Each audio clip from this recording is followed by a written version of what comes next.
sur la plateforme Netflix. La série documentaire intitulée L'affaire Bettencourt retrace le parcours de Liliane, la femme la plus riche du monde qui était à la tête de L'Oréal avant que sa fille ne prenne le relais. On y découvre sa relation avec François-Marie Bagné, condamné en première instance pour abus de faiblesse. L'histoire de la famille Bettencourt, si est celle de l'entreprise de cosmétiques L'Oréal. En 1909, elle voit le jour. Eugène Schuller, le père de Liliane, met à profit ses compétences de scientifique pour élaborer des produits de beauté. À la mort de ce dernier, la jeune femme de l'époque hérite d'un mastodonte qui ne cessera de grandir.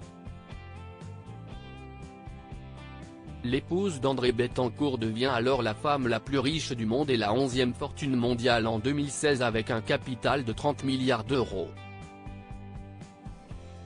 Pourtant, la milliardaire va être au cœur d'un scandale qui la suivra jusqu'à sa mort. L'affaire Bettencourt éclate en 2007 lors d'un conflit qui l'oppose à sa fille Françoise Bettencourt-Meyers. Sa fille unique observe d'un mauvais œil la relation qu'entretient sa mère avec le photographe François-Marie Bagné.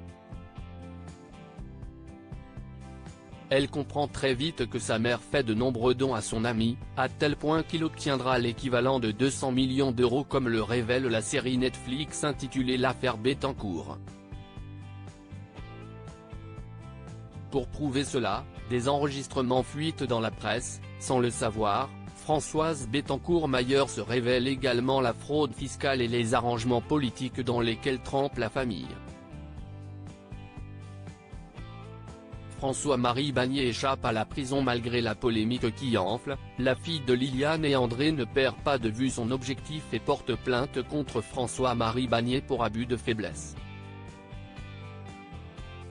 Lors du premier procès, il est reconnu coupable et est condamné à 3 ans de prison dont 6 mois de sursis, mais aussi à payer une amende de 350